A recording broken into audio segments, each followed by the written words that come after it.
What if the problem isn't what happened to you, but how you're choosing to see it? A slave named Epictetus discovered something that changed everything. He realized there are only two categories in life: what you control and what you don't. What if your boss rejecting your idea isn't about your worth, but their decision?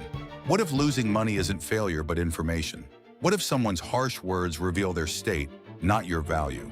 Epictetus taught that you control three things: your thoughts, your actions, and your responses.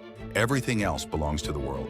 What if most of your stress comes from fighting battles that were never yours to win? What if your power begins the moment you stop trying to control other people's choices, the economy, or yesterday's mistakes?